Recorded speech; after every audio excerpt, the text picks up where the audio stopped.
The small camera felt heavy in his hands, heavier than any business deal he'd ever signed.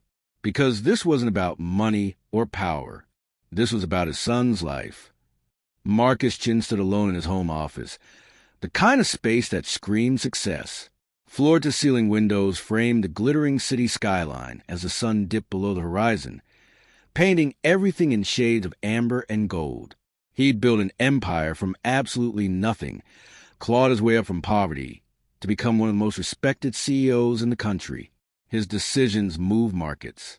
His word could make or break careers. But right now, in this moment, his hands wouldn't stop shaking. Before we continue, if you love true stories that inspire, make sure you like and subscribe. You don't want to miss what happens here. The small security camera in his palm felt like a betrayal. 8-year-old Daniel needed him. His son, his entire world, had cerebral palsy and required care that went beyond what most people could comprehend. Every movement Daniel made took effort. Every word he tried to form was a battle, and Marcus would give anything, everything, to take that struggle away. But he couldn't. All he could do was make sure Daniel was safe, cared for, loved, except he kept failing. 5 caregivers in 12 months. 5 people who came with credentials and recommendations, who smiled and promised to treat Daniel like their own. And 5 times, Marcus had been let down. Some left without explanation, disappearing after just weeks. Others stayed longer but provided the kind of care that was technically adequate, yet somehow left Daniel more withdrawn, more anxious, more trapped inside himself than before. The last one had been the worst. Marcus closed his eyes, remembering the footage he'd seen just 2 weeks ago. Daniel struggling in his wheelchair, reaching desperately for his water bottle on the table just inches too far away. And the caregiver, the woman he was paying generously to help his son, scrolling mindlessly through her phone, completely oblivious, or worse, aware and simply uncaring. That image haunted him. How long had Daniel been reaching? How many times had this happened when Marcus wasn't there to know? Tomorrow, a new caregiver arrives. Grace Washington. Her references were impeccable, almost too good to be true. 25 years of experience, glowing recommendations from 3 different families, specialized training in pediatric care. On paper, she was perfect, but so were the others.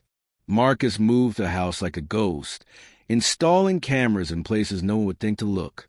One tucked behind books in Daniel's room, angled to capture the entire space. Another hidden in the living room where Daniel spent most of his day. He worked methodically, testing each angle on his phone, making sure nothing was missed. With each camera he placed, guilt gnawed at him deeper.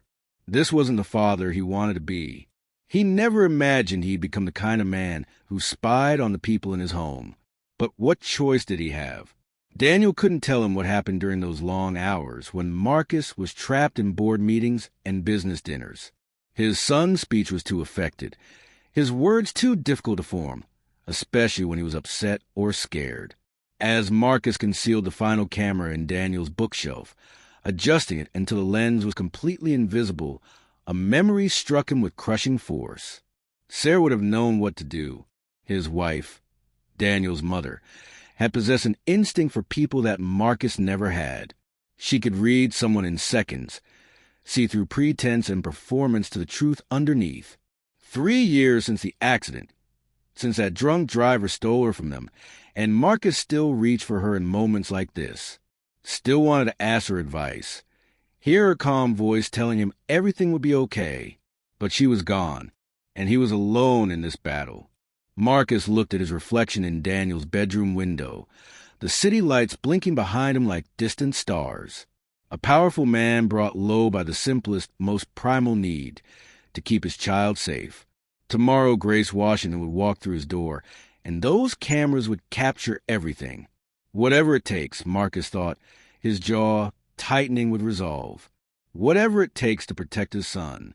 The doorbell rang at exactly 8 o'clock, and Marcus felt his shoulders tense. He barely slept, his mind running through worst-case scenarios all night long. Now, Standing in his marble foyer, he took a breath and opened the door. Grace Washington stood on his doorstep, and Marcus's first thought was that she looked ordinary, not in a disappointing way, but in a way that felt almost disarming. She was in her mid-50s, wearing simple, practical clothes and carrying a worn leather bag that had clearly seen years of use. Her hair, streaked with gray, was pulled back in a neat bun, but it was her smile that caught him off guard. It reached her eyes, creating small crinkles at the corners, and there was something in her expression that radiated both gentleness and an unmistakable strength. Marcus slipped into his CEO persona immediately, the mask he wore so well in boardrooms and negotiations. He extended his hand, kept his voice professional, his assessment sharp. This was a business transaction, he reminded himself, an employee being hired for a job. Nothing more. He led her inside and began the briefing. Daniel's medication schedule was complex and needed to be followed precisely. 8 milligrams of baclofen, 3 times daily for muscle spasticity. The anti-seizure medication every 12 hours, always with food. His physical therapy exercises, 45 minutes each morning and evening, focusing on range of motion and muscle strength. The dietary restrictions because certain foods caused digestive issues that left Daniel uncomfortable for hours. The communication device that helped Daniel express himself when words wouldn't come. Marcus delivered it all with clinical precision, watching Grace's face for signs of overwhelm. Most caregivers started to look glazed over by this point, nodding mechanically while clearly struggling to absorb the information. But Grace was different. She listened with complete focus, occasionally jotting notes in a small notebook she pulled from her bag. Then she asked questions, thoughtful ones that actually surprised Marcus. She wanted to know what times of day Daniel seemed most energetic, whether he preferred his therapy exercises in silence or with music playing, what his favorite foods were, not just what he was restricted from eating, how he communicated frustration versus pain, since those might look different with his limited speech. Nobody had asked these things before. Marcus found himself giving longer answers than he'd planned, sharing details he hadn't realized he'd been keeping track of. Finally, he led her down the hallway to Daniel's room, and his protective instincts sharpened again. This was the moment that mattered most. Daniel sat in his wheelchair by the window, exactly where Marcus had left him that morning. The sunlight fell across his small frame, and Marcus could see the tension in his son's body. Daniel's shoulders were hunched, his hands clenched in his lap.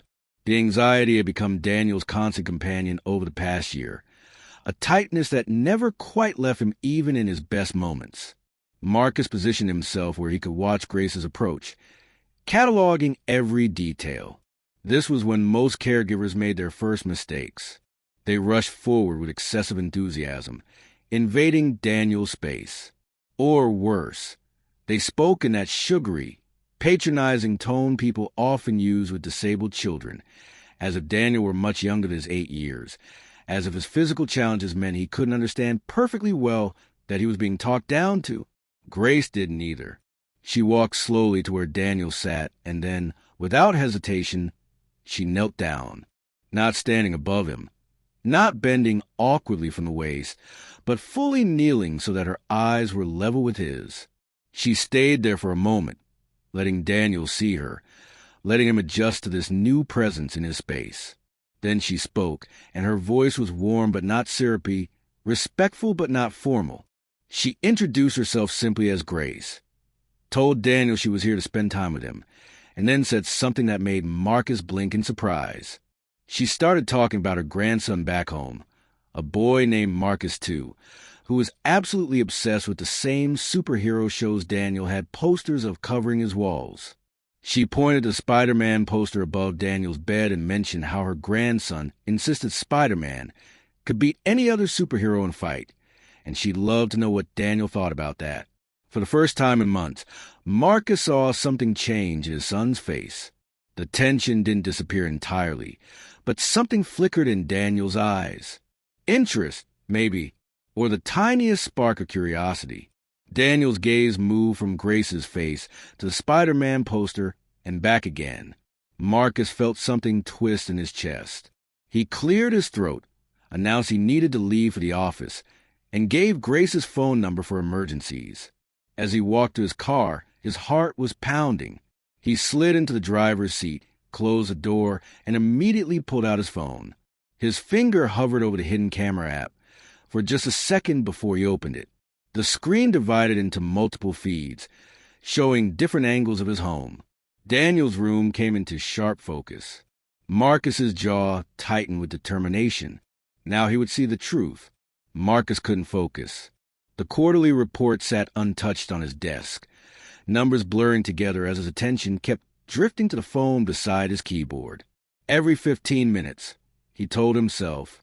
He'd check every 15 minutes, just to make sure everything was running smoothly, just to verify that Grace was following the protocols he'd established. But 15 minutes felt like an eternity. The first day passed without incident. Grace followed his instructions to the letter. Medication at the correct times. Therapy exercises performed exactly as the physical therapist had demonstrated. Meals prepared according to Daniel's dietary needs. Marcus watched her move through the routines with efficient competence, and by the end of the day, he felt his shoulders relax slightly. Maybe this time would be different. Maybe Grace really was as good as her references suggested. The second day was the same, and the third. Grace arrived precisely on time, worked through Daniel's care with gentle professionalism, and left detailed notes about the day's activities. Marcus found himself checking the cameras less frequently, the knot of anxiety in his chest slowly beginning to loosen. Then came the fourth day.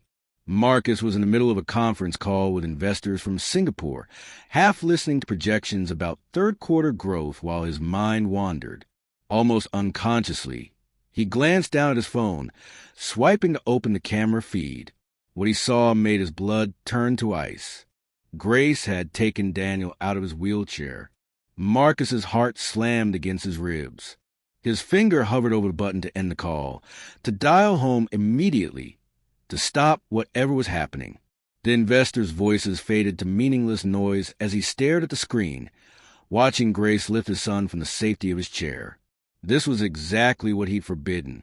The wheelchair wasn't just for mobility, it was for safety, for support. Daniel's muscle control was unpredictable.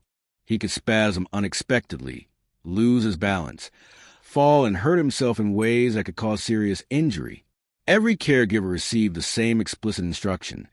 Daniel stays in his wheelchair unless it's time for bed or therapy exercises on the approved mat in his room. But Grace wasn't in Daniel's room, and this definitely wasn't the approved therapy routine. She had placed Daniel on a large mat on the living room floor, the one Marcus kept there mostly for decoration. Grace's hand supported Daniel's back as she guided him through stretches that looked nothing like what the physical therapist had prescribed. She was extending Daniel's legs in ways Marcus had never seen, rotating his ankles with slow, deliberate movements, working his arms through ranges of motion that seemed far beyond what was safe. Marcus watched in mounting fury, his hands clenching into fists. This woman had been in his home for 4 days. For days. And she'd already decided she knew better than his explicit instructions, better than the trained therapist who'd been working with Daniel for 2 years. Then Grace did something that made Marcus's anger spike into genuine fear. She helped Daniel to his feet, supporting most of his weight, and began walking him slowly toward the door that led to the garden with its stone pathways and uneven terrain, the space Marcus had deliberately kept off-limits because of the obvious dangers. Marcus was already standing, ready to leave the conference room, ready to call and put an immediate stop to this. But something made him pause. Something on the screen that didn't match the narrative of negligence playing in his head. It was Daniel's face. His son was smiling, not the polite, tight-lipped expression Daniel sometimes managed when Marcus asked if he was okay, not the dutiful response to a caregiver's forced cheerfulness. This was real. Daniel's whole face had transformed, his eyes bright with something Marcus hadn't seen there in so long he'd almost forgotten what it looked like.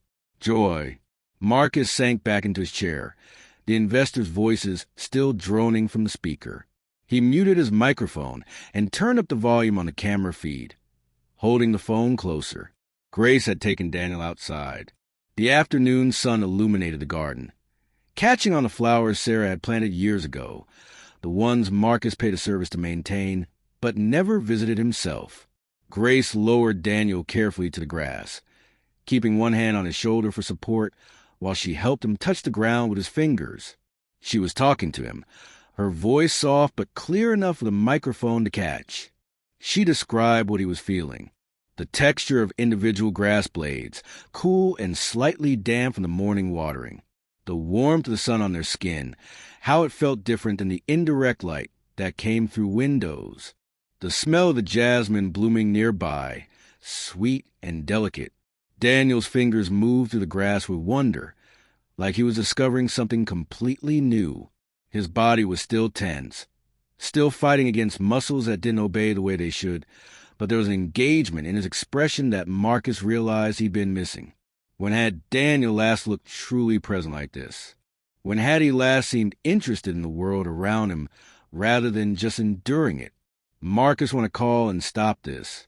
Everything in his carefully constructed system of protection screamed that this was wrong, dangerous, unauthorized.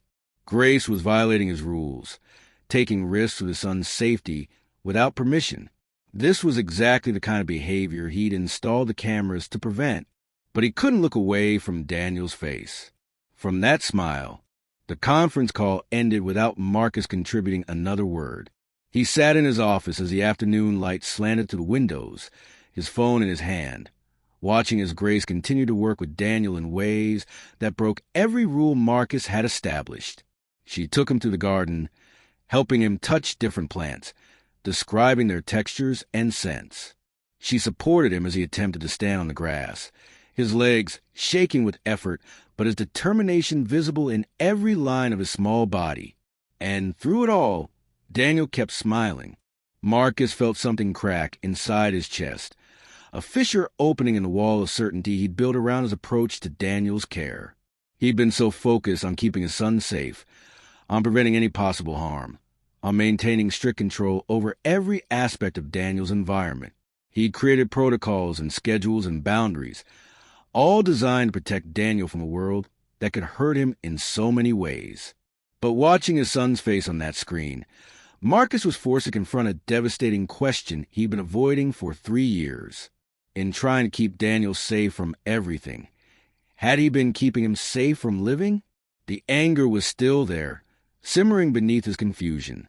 Grace had overstepped, broken his rules, taken liberties she had no right to take.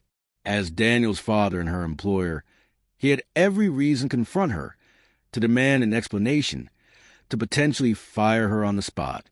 Yet Marcus couldn't make himself move. He sat frozen in his office chair, torn between the fury of betrayal and the undeniable evidence on his screen. His son, truly happy, for the first time in longer than Marcus could remember. He needed to go home. He needed to confront Grace, to assert his authority, to make clear that his instructions weren't suggestions. But more than anything, he needed to understand what he was really seeing.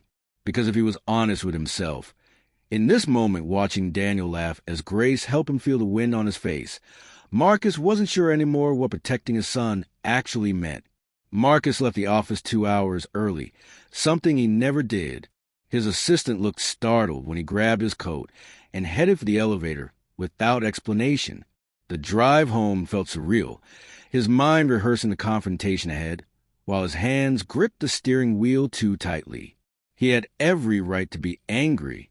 Grace had violated explicit instructions, taken dangerous risks with his son's safety, completely disregarded the boundaries he'd established for very good reasons. This wasn't a matter of interpretation or style.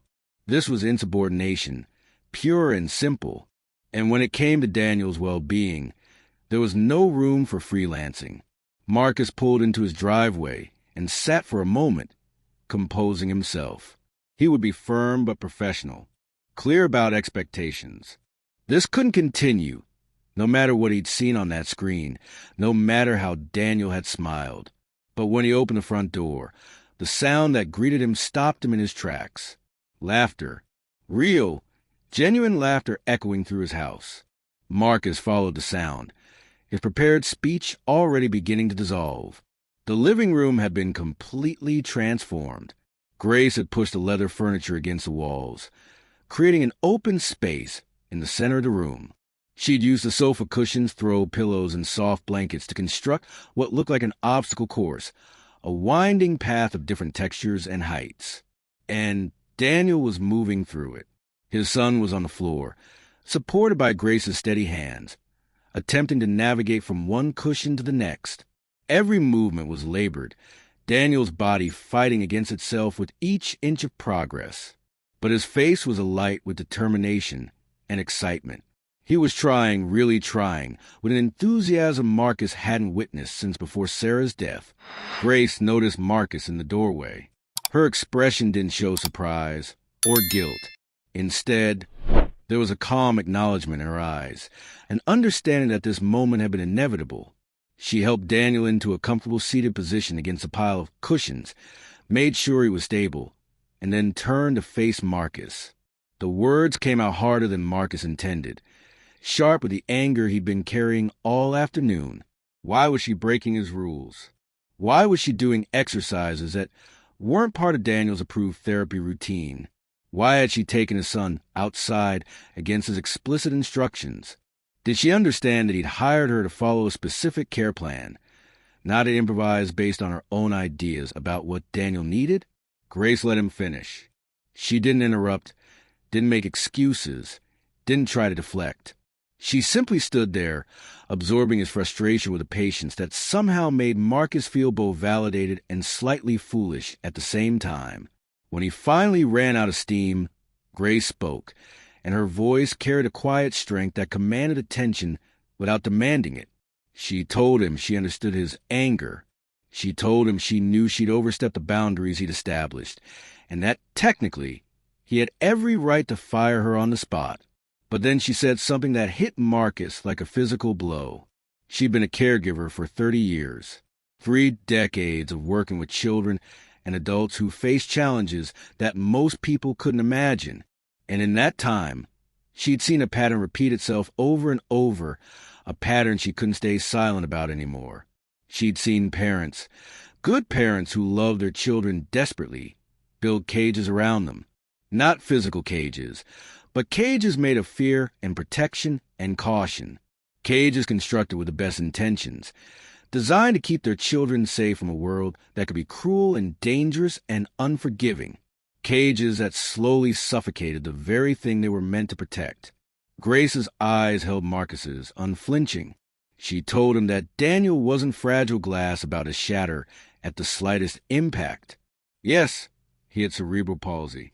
Yes, his body didn't work the way other children's bodies did.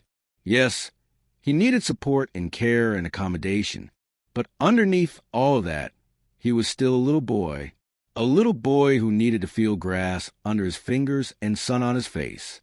A little boy who needed to be challenged and engaged and allowed to try things, even if try meant struggling, even if it meant occasional failure. She'd watched the camera footage Marcus had installed, Grace said, and his eyes widened in shock.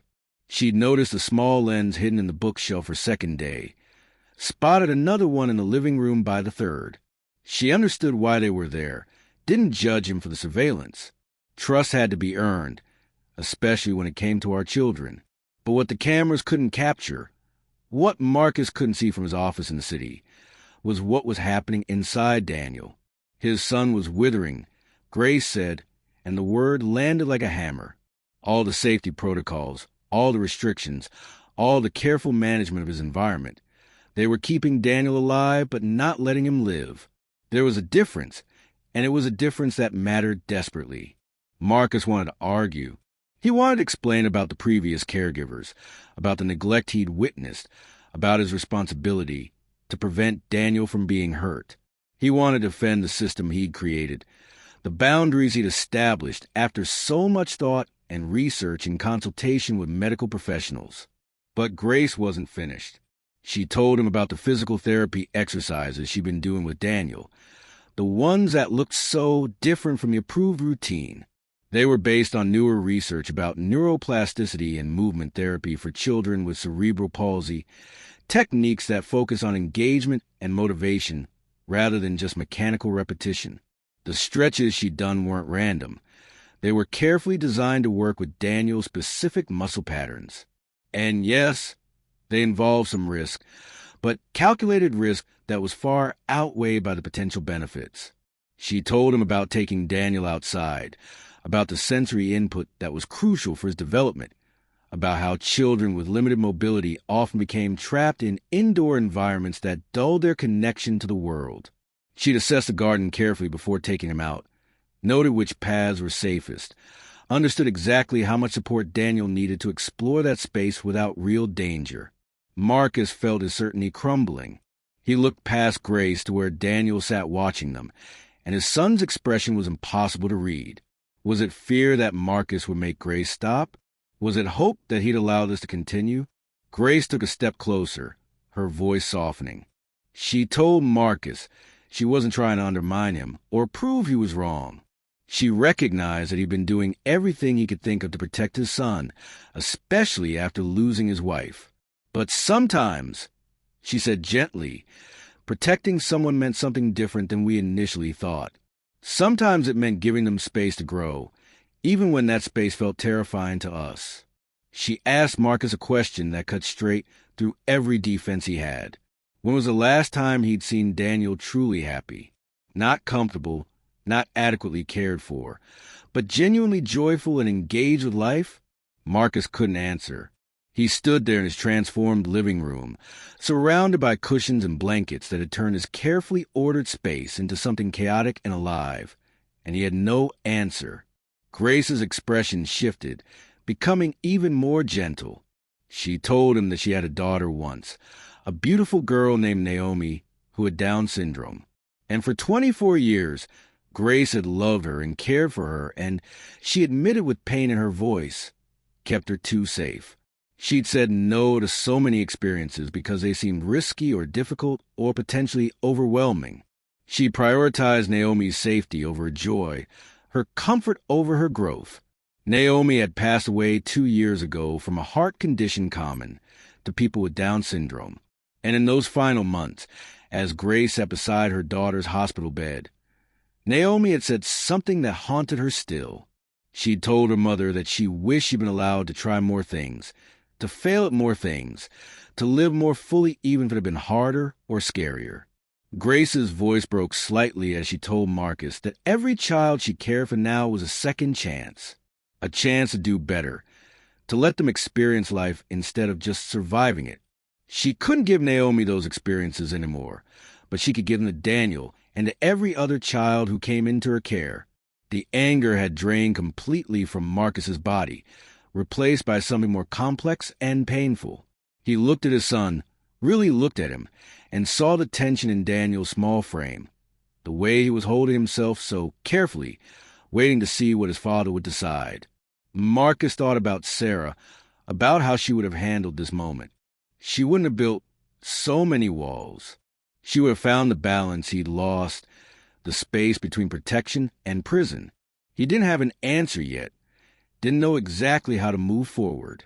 But looking at Daniel's face, seeing the hope there mixed with fear, Marcus realized that Grace was right about one thing.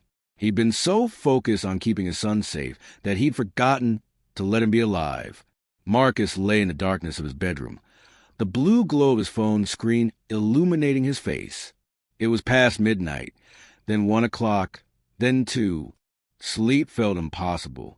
His conversation with Grace replayed in his mind on an endless loop, her words about cages, and withering and truly living echoing until he couldn't ignore them anymore. He opened the camera app and started scrolling backward through the footage, watching the days unfold in reverse. He told himself he was looking for evidence, try to assess whether Grace's methods were truly beneficial or just felt that way in the emotional aftermath of their confrontation.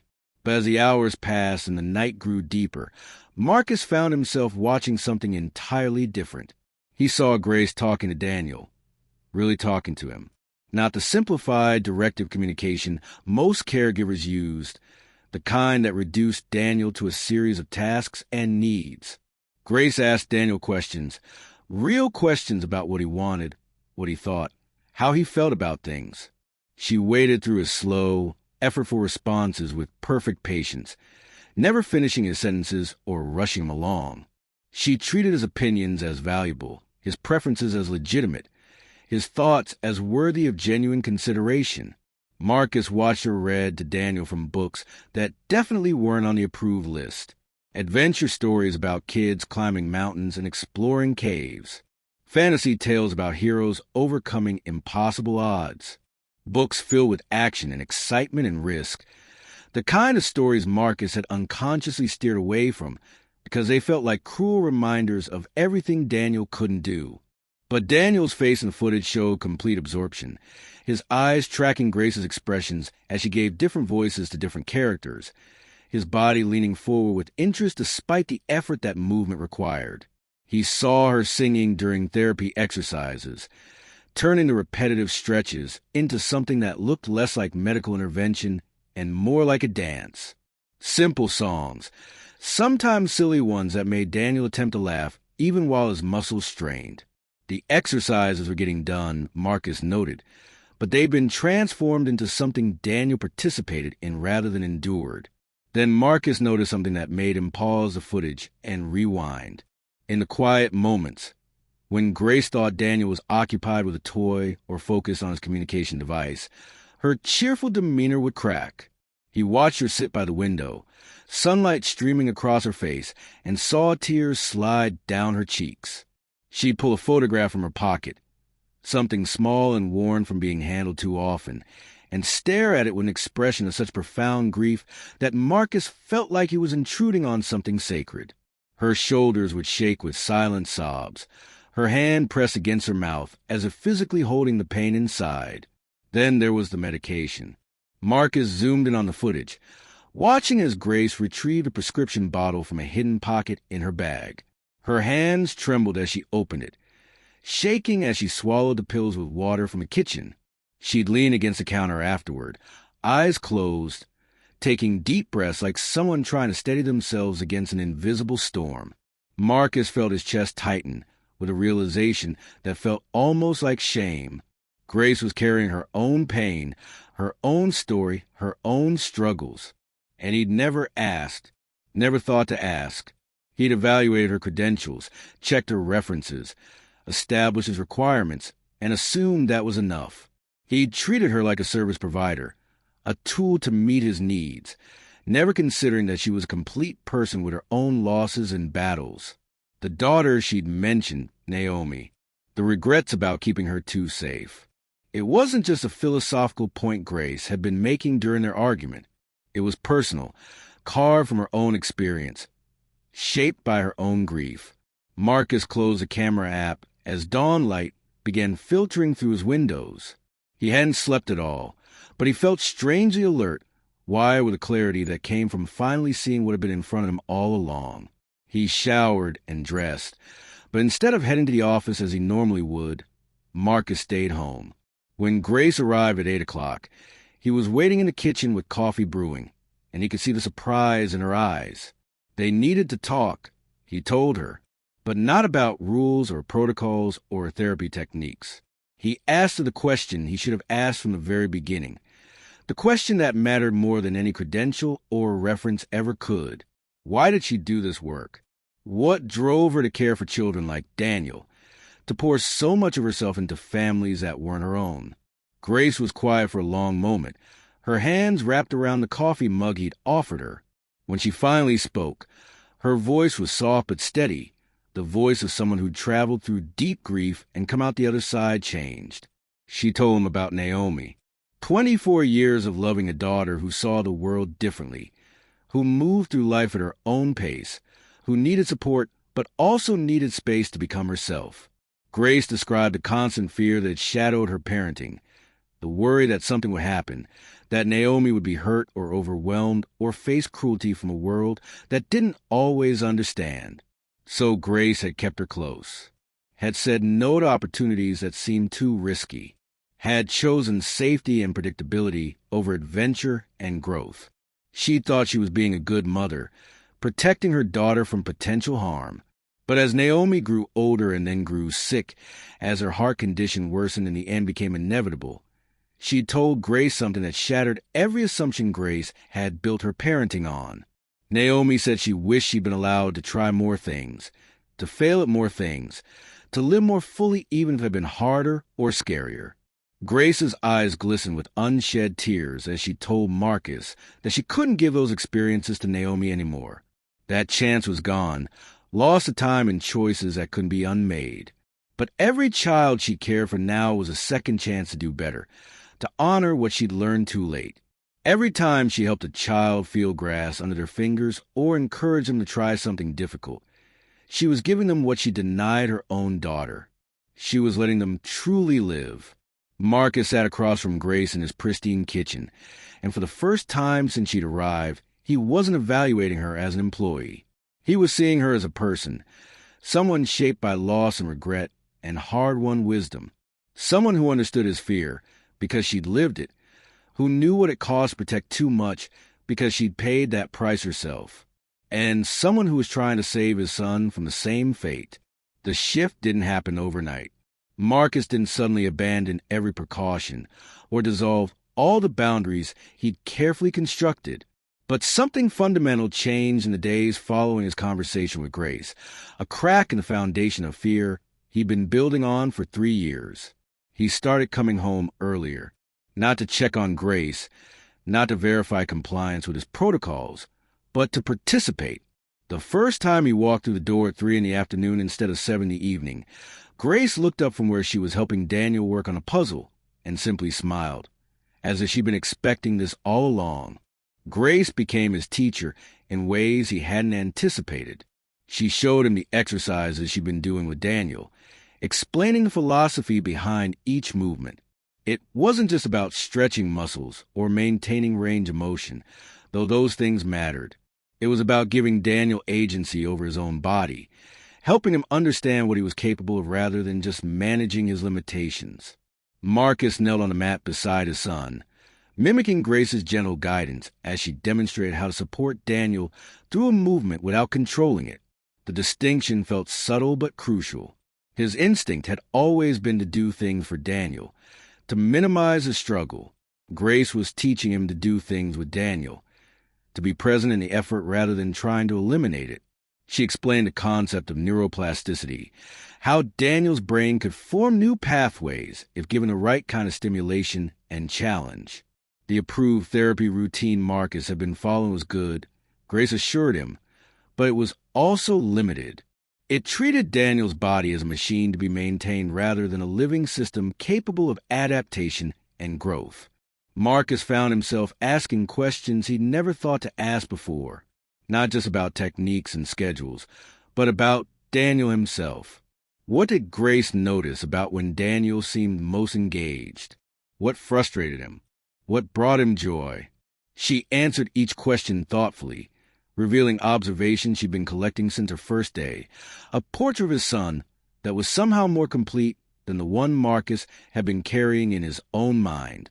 The three of them began establishing new rhythms together. Morning exercises became a collaborative effort, with Marcus learning to read Daniel's cues the way Grace did, understanding when to push a little harder and when to ease back. They moved the sessions outside when weather permitted, and Marcus found himself sitting in the garden he'd been avoiding since Sarah's death, watching his son's face light up in the sunshine.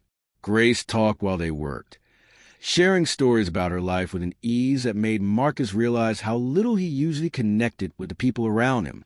She told him about her grandson who lived with her daughter-in-law across town, about the community garden she tended on weekends, about the book club she joined that mostly served as an excuse for women her age to drink wine and complain about their adult children. Her ordinariness was somehow extraordinary. She'd experienced profound loss, carried ongoing grief, yet she'd built a life that included joy and connection and purpose. She hadn't let Naomi's death destroy her, hadn't let regret consume her entirely. Instead, she'd transformed it into something that served others. Marcus started opening up too, tentatively at first. He shared stories about Sarah, Memories he'd kept locked away because they hurt too much to touch. The way she'd sing off-key while cooking dinner. How she'd read Daniel bedtime stories with elaborate character voices that made him giggle uncontrollably. The plans they'd had for Daniel's future. Dreams that had died with her on that rain-slick highway. Grace listened without offering platitudes or easy comfort. She simply acknowledged his loss, shared her own when it felt relevant, and created space for grief to exist alongside the work of moving forward. Daniel watched these exchanges with an attention that Marcus gradually recognized as significant. His son was seeing him be vulnerable, be uncertain, be something other than controlled, decisive CEO who had every answer. Marcus wasn't sure that was good or bad, but Grace seemed to think it mattered. One evening, as they were cleaning up after dinner, Grace mentioned casually that Daniel had been trying to tell her something earlier, but had gotten frustrated when the words wouldn't come. She'd encouraged him to use his communication device, but he'd refused, seeming to want to express this particular thought with his own voice. Marcus felt a familiar spike of concern. Daniel's speech therapist had warned against letting him become too dependent on verbal communication when the device was available, cautioning that the frustration could increase his anxiety. But Grace had a different perspective.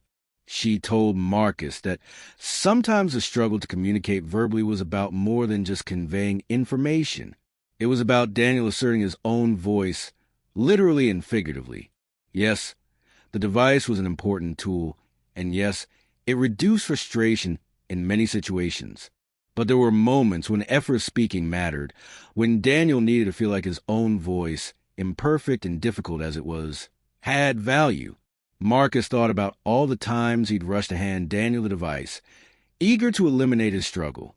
He'd thought he was helping, reducing unnecessary difficulty. But maybe he'd also been sending a message he never intended, that Daniel's own voice wasn't where the effort required. The realization unsettled him, adding to a growing collection of uncomfortable truths he was accumulating. How many other ways had he been inadvertently limiting Daniel while thinking he was protecting him? Grace must have seen something in his expression because she touched his arm gently. She reminded him that he'd been doing the best he could with the understanding he had at the time. Recognizing we can do better doesn't mean we were doing it wrong before, she said. It just means we're learning. Marcus nodded, though the words didn't entirely ease the guilt that had been building since their first real conversation.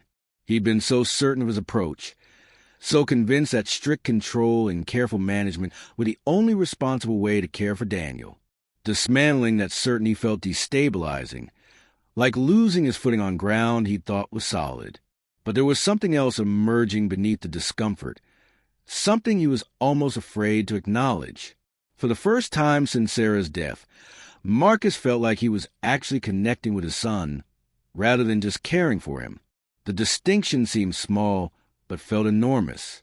They'd established a routine of sitting together in the garden after dinner, the three of them, watching the sun set over the city. Grace would often bring a thermos of tea, and they'd talk about nothing consequential, while Daniel played with whatever toy or book he brought outside.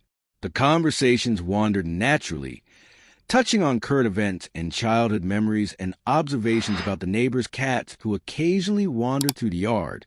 It was during one of these evenings that Marcus finally admitted something he'd been avoiding. He told Grace he'd watched the camera footage of her crying, seen the medication she took when she thought no one was looking. He apologized for the invasion of privacy, explained about the cameras, and asked if she was okay. Grace was quiet for a moment, her gaze distant. Then she told him about the chronic pain she lived with, a back injury from years ago that flared up unpredictably. She told him about the depression that had followed Naomi's death, how some days it still felt like a physical weight pressing down on her chest. The medication helped, therapy helped, time helped. But she learned that healing wasn't linear, that grief came in waves that couldn't be predicted or controlled. She worked through it, she explained, because the alternative was letting the pain win, and because she discovered that caring for children like Daniel gave her purpose that nothing else could. It didn't erase her grief, but it transformed it into something meaningful. Marcus felt a surge of respect for Grace that went beyond her skills as a caregiver. She was showing him what it looked like to carry pain without letting it define you, to transform loss into purpose, to keep showing up even when it was hard. They sat in companionable silence as the sky deepened from orange to purple to indigo. Daniel had fallen asleep against Marcus's shoulder. His small body finally relaxed, his breathing steady and peaceful. Marcus held his son carefully, feeling the weight of him, the warmth, the simple miracle of his existence. Grace gathered her things to leave, but before she went, she turned back with a small smile. She told Marcus that he was doing better than he thought, that Daniel could feel the shift in him, that it mattered more than any therapy technique or care protocol ever could. After she left, Marcus carried Daniel inside and helped him into bed. As he tucked the blankets around his son, Daniel's eyes opened briefly. He looked at his father with an expression that seemed almost like peace, and Marcus felt something break open in his chest. He stayed there long after Daniel had fallen back asleep, watching his son's face in the dim glow of the nightlight. And for the first time in 3 years, Marcus let himself believe that maybe they were going to be okay. Not because everything was fixed or all the challenges had disappeared, but because he was finally learning what Grace had been trying to teach him from the beginning, that protecting Daniel didn't mean isolating him from life. It meant equipping him to engage with it, supporting him through the struggles, and trusting that his son was stronger than the fear that had been keeping them both caged. 3 months felt like both forever and no time at all. Marcus could barely recognize the house anymore, and he meant that in the best possible way. The sterile perfection he'd maintained since Sarah's death had given way to something messier and infinitely more alive. Daniel's artwork covered the refrigerator, projects he'd worked on with Grace using adaptive tools that allowed him to paint and draw despite his limited fine motor control. Books were scattered across surfaces, mid-read and waiting. The garden had become a space they actually used rather than just maintained. And now, Daniel's 9th birthday was approaching, and Marcus found himself planning something he never would have considered before. A party. A real party. Grace had planted the idea weeks earlier, mentioning casually that Daniel might enjoy celebrating with more than just the two of them in a carefully controlled environment. Marcus's first instinct had been to resist. Parties meant unpredictability, meant other people in a space, meant Daniel potentially becoming overwhelmed or uncomfortable in front of an audience. But then Grace had asked him a question that cut through his defenses. What did Daniel want? So Marcus had asked his son, using both the communication device and patient, waiting for Daniel's verbal response. And Daniel, with effort that made his whole body tense, had said yes. He wanted a party. Planning it became a collaboration. Grace helped Marcus understand that a successful party for Daniel didn't mean replicating what other kids did. It meant designing something around Daniel's interests and abilities, creating an environment where he could be the center of attention in ways that felt comfortable rather than stressful. They chose activities Daniel could participate in fully. A superhero trivia game where answers could be given verbally through the device or by pointing. A craft station where kids could decorate capes with adaptive tools. A sensory area with different textures and materials for those who needed a quieter space. Music Daniel loved, playing throughout the house. Marcus invited colleagues from work, some of whom he'd never socialized with outside the office. He invited Daniel's therapists. He invited neighbors he barely knew. And he invited Grace's daughter-in-law and grandson, the boy who shared Marcus's name and Daniel's love of superheroes. The day of the party, Marcus woke up anxious. His instinct was to control every detail, to hover and manage and ensure nothing went wrong. But Grace pulled him aside that morning and reminded him gently that this was Daniel's day, not his. The best thing Marcus could do was be present rather than orchestrating. People began arriving around noon, and Marcus was surprised by how many came. His home filled with voices and laughter, with children running through spaces that had been quiet for too long, with adults who seemed genuinely interested in celebrating his son. Daniel sat in his wheelchair near the center of the living room, wearing a Spider-Man shirt and a smile that hadn't left his face since he'd woken up. Marcus watched as people approached his son, and he noticed something remarkable. They didn't treat Daniel with the awkward pity or excessive cheerfulness he'd grown to hate. Grace had somehow communicated, through her own ease and example, how to interact with Daniel as simply another kid having a birthday. Young Marcus, Grace's grandson, attached himself to Daniel immediately, chattering about superhero theories and asking Daniel's opinions with genuine interest. He waited patiently for Daniel's responses, whether they came through the device or through slow, effortful words, never showing frustration or impatience.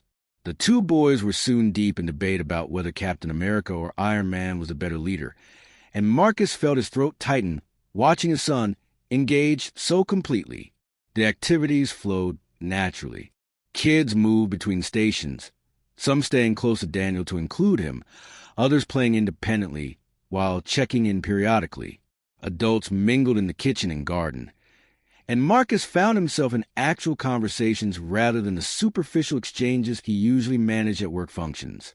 One of his colleagues, a woman from the marketing department named Jennifer, approached him while he was refilling drink pitchers.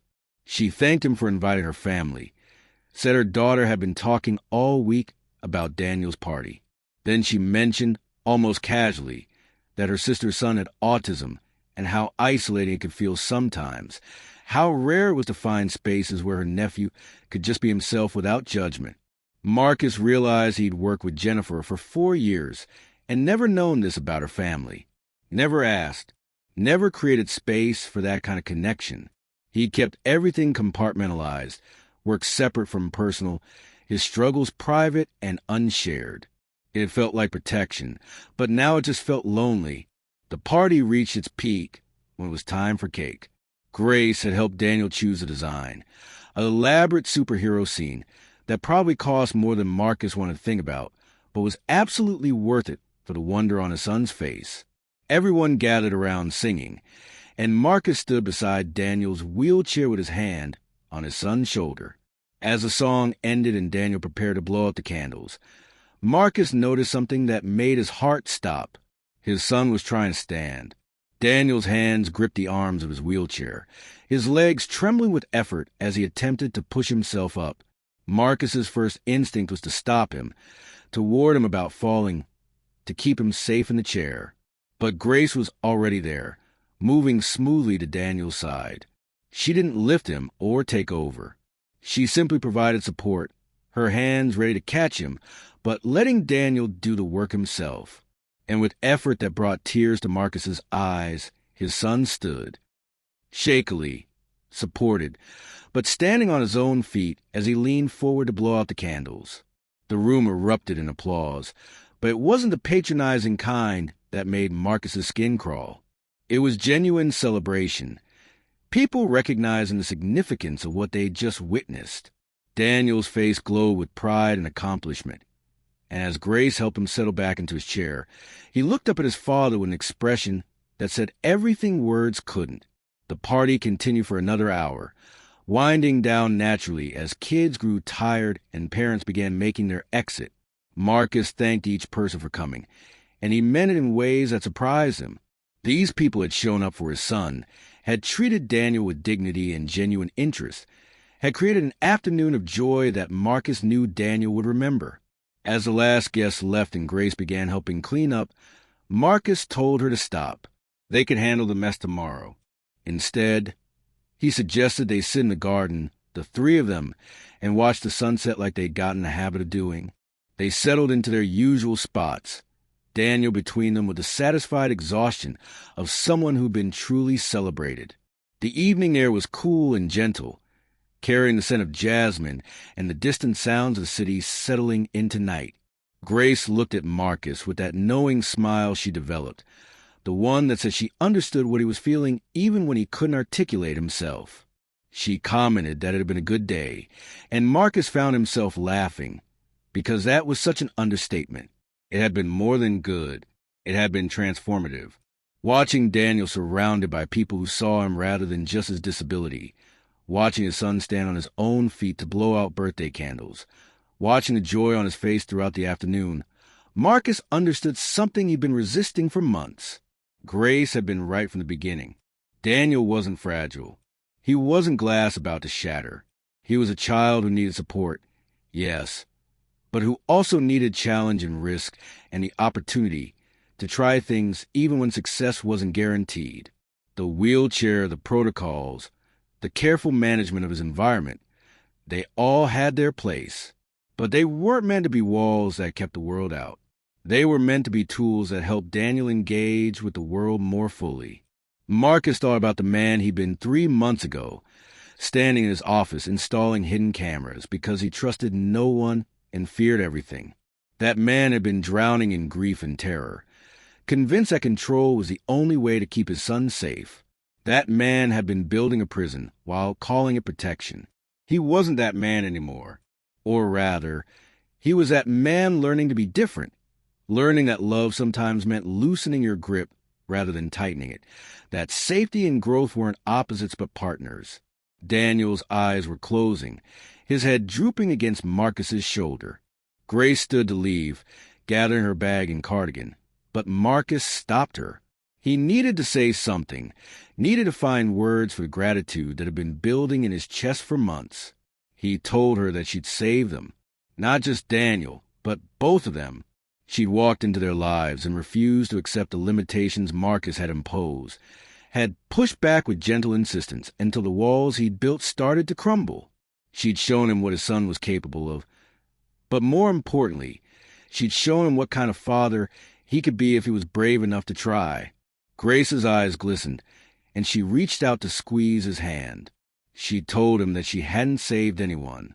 She just reminded them of what was already there, waiting to emerge. Daniel had always been strong and capable and full of potential.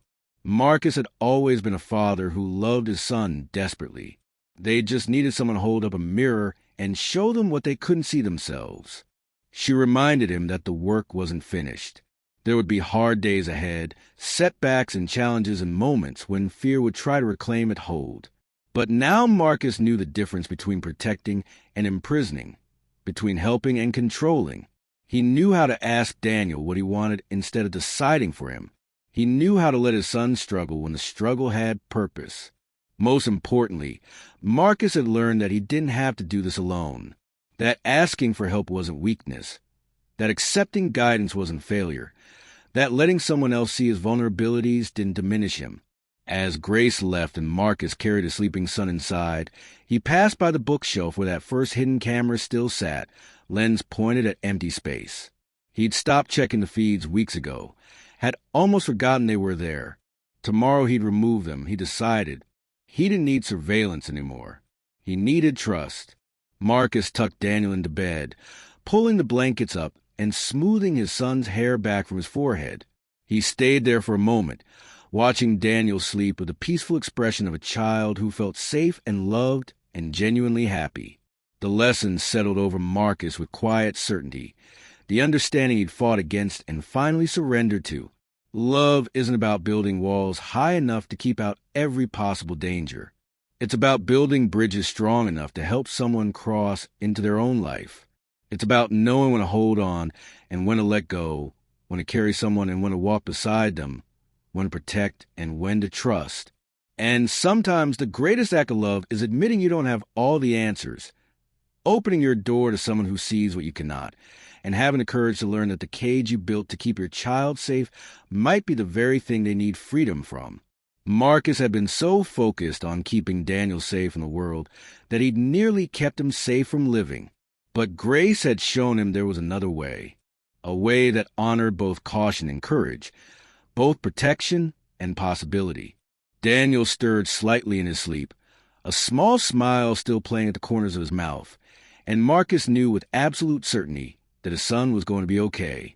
Not because life would be easy or challenges would disappear, but because Daniel was finally being given a chance to face those challenges, to grow through them, to discover his own strength. And Marcus would be there beside him, not as a guard standing between his son and the world, but as a father walking alongside him into it. That was the real protection Daniel needed. Not walls, but wings. Not isolation, but support. Not fear, but faith in the remarkable person his son was becoming. Marcus kissed Daniel's forehead and whispered into darkness, a promise to his son and to himself.